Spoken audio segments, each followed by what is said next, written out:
Hey, all, Baruch Levi, be here from Defiant Spirit. You can see it behind me. Thanks for tuning in. I want to share with you some ideas around the new complementary way to discover your Enneagram number called, lo and behold, Discover Your Number. So you don't need to take an Enneagram test. This is the misconception out there. There's some magical test that will tell you your Enneagram type. If you don't know, your Enneagram is more than your personality. It's your authentic self. It's your true self. It's how you were meant to show up, why you are here, and the direction you're headed in life. Now, the truth is we all get lost along the way, and that's where the Enneagram comes in. It's an ancient system that shows you not so much who you are, but who you are not, where you've gone when you've lost yourself. And if you haven't lost yourself, you're just not being honest. We all lose ourselves. Sort of like I was told, an airplane in flight is off course 95% of the time, constantly recalculating, making adjustments. The Enneagram shows us the adjustments we need to make to get back to our true purpose, your authentic self, because life is messy, difficult, chaotic, and we get pulled off course all the time. So some people think you got to take an Enneagram test. You do not. Do the Discover Your Number Enneagram tool. Again, complimentary. It'll give you all that you need to discover your core Enneagram type. Now, remember, all 9 of these are in you. One of them is sort of your core calling, your core motivation, or in this video, I'll share with you your core wound. So as I'm recording this, Jewish people around the world are getting ready for the holy days. And the first one is Rosh Hashanah. And then the second one is Yom Kippur. And really what it is this universal, not just Jewish, need to get back to our true self. All religions have these different ways. And in Judaism, they have the high holy days as an orientation back to ourself at the beginning of this new year, because like that airline, we're off course, we're off track. Now, religion has co-opted an idea that I think is absolutely wrong and misrepresented. Certainly not religion, but religious people have done it. I think authentic religions are good at their core. They're just done poorly oftentimes. I know it's certainly true in Judaism, but I know a lot of Christians and Catholics who would agree as well about their own religion. And that is, and one area that this is true is around the idea of sin. I hate the word sin. It's so loaded. It's so misunderstood. The Enneagram is actually built around 9 sins coming from the Catholic tradition. A lot of people don't realize that this system grows out of ancient Catholic mysticism and Jewish mysticism. Kabbalah has the 10 spherot, the 10 circles. Well, there's actually 10 here. There's 9 plus one big one is 10. Now, what are the original? There were probably originally 9 deadly sins. Now there's 7. I guess we're upgrading. I don't know. I don't know enough about Catholicism. I barely know enough about Judaism to speak intelligently. So all I can tell you is in modern culture, the 7 deadly sins are 7 of the basic fundamental sins of the Enneagram, plus 2 more, fear and one others. Bottom line, if we call them sins, first of all, I'm going to turn off a lot of people because I don't use the Enneagram as a religious system. I use it as a way to live authentic, true self, live authentic in this lifetime. So we don't talk about sins because that's not what they were.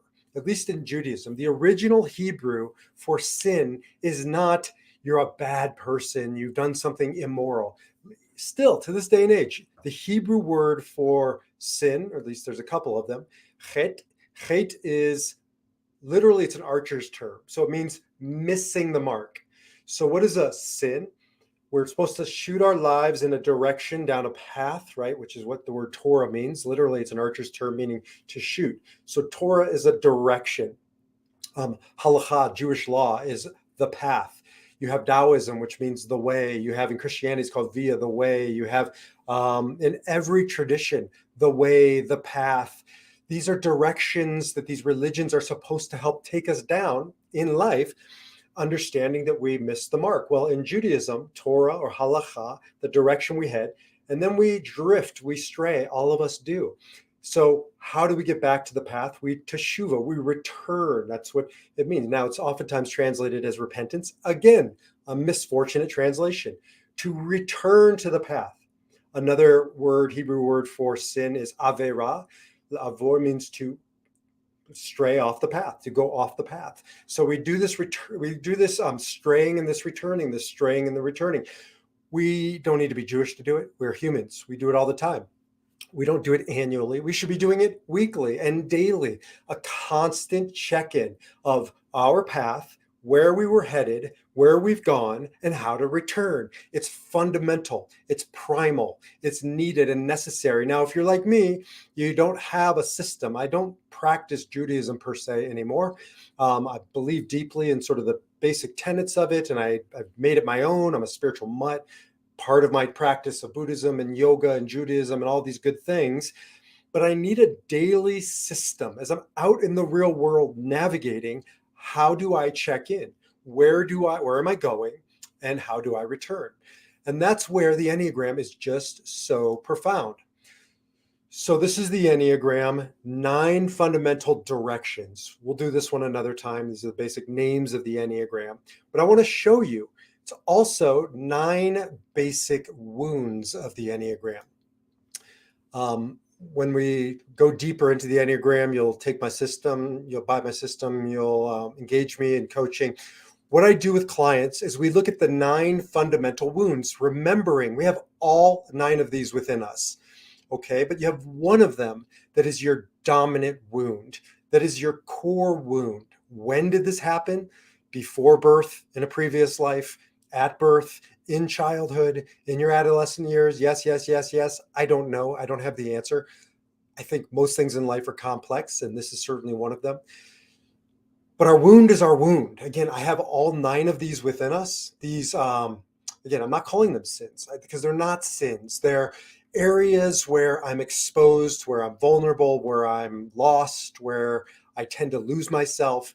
And so each one of these represents a core wound in our life. And one of those wounds is going to really speak to us. It's something we probably have grappled with all of our lives.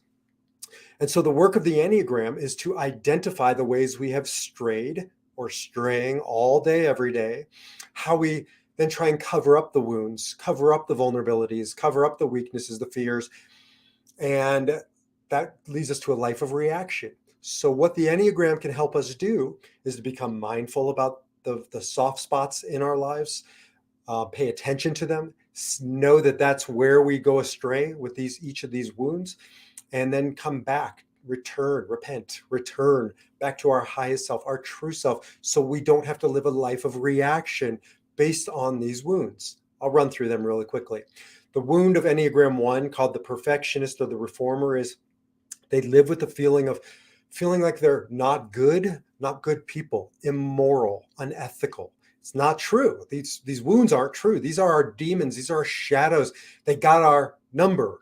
And so for an Enneagram 1, if you're a 1, you know what I'm talking about. I spend so much of my life helping Enneagram 1s get back to their goodness because they are the best. They are such good people.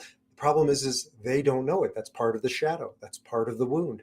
The Enneagram 1s really revolve around feeling immoral. Enneagram 2s are dealing with love. This is why they're the helper, the giver, the lover. They just love, and they love to be loved. We all do, but Enneagram 2s are all about relationship. Now, at the core wound is they don't feel worthy of love. They feel unlovable.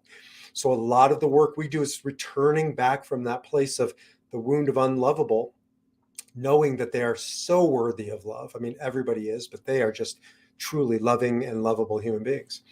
Enneagram 3s, the achiever, they are driven, they're motivated, but it's coming from a wound of feeling like a failure. It's why Enneagram 3s overachieve, because they're just overcompensating for this core fear of failure.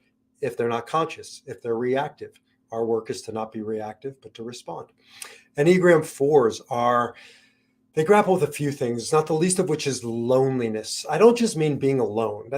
I should have put here loneliness, not alone.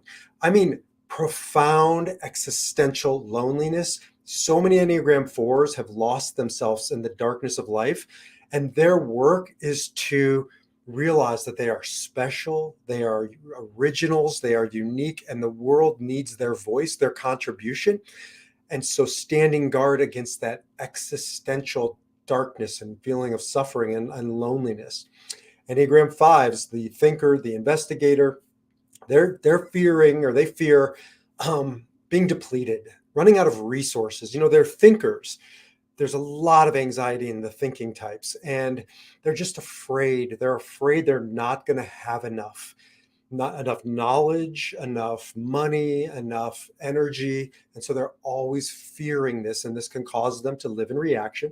And this is their core wound, to realize that they have enough, they are enough, which is a constant theme through all of these in all of our lives. Enneagram 6 is fear betrayal. They fear the individual they're with or the group they're in turning their back on them. Not so different than the 4, but much more of a belonging than a fundamental loneliness. And so this is why they are so loyal. Now, that loyalty can come at a price. Sometimes we could be loyal to the wrong people, or the wrong cause. So Enneagram 6 has to stand guard against that original wound of fearing being betrayed, because it can cause them to live in reaction.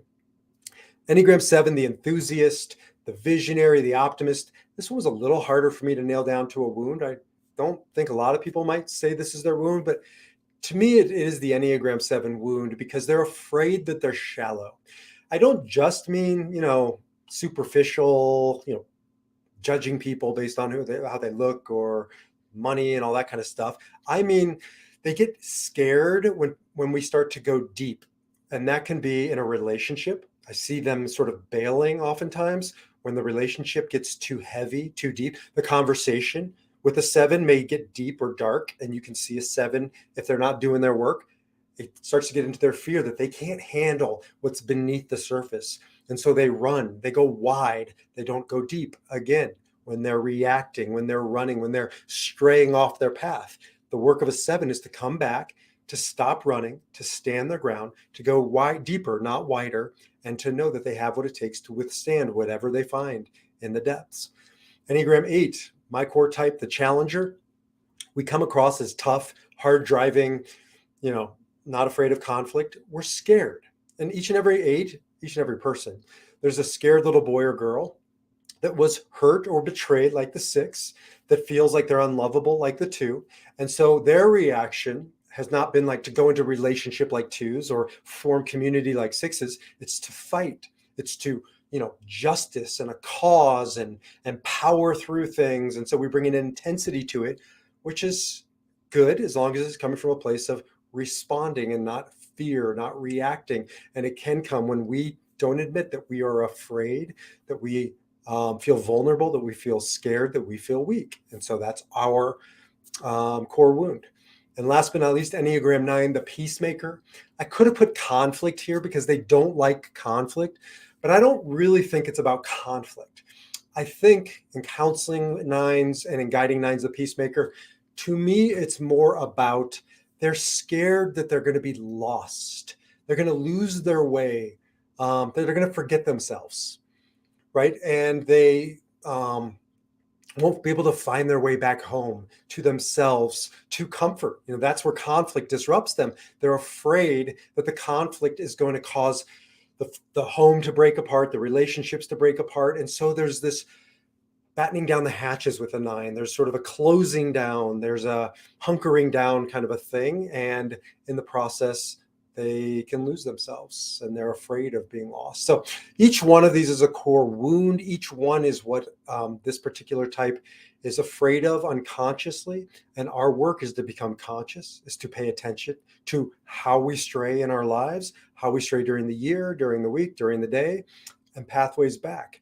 So we don't have to live in fear. So we can heal these wounds, so we can take back our power to stop living in reaction, to choose your response. Jump over to Discover Your Number, where you will be able to discover your core wound, but also your core pathway back, remembering each one of these is within you. And that's the power of the Discover Your Number program, is you'll be exposed to all 9. You'll learn about all 9. So you'll learn about your types, but you'll also learn about your loved ones' types, and that will help you respond and not react to them. Until then, discover your number so you can defy your number. And I'll see you in the next video, wherever that might be. Jump over to defiantspirit.org for more.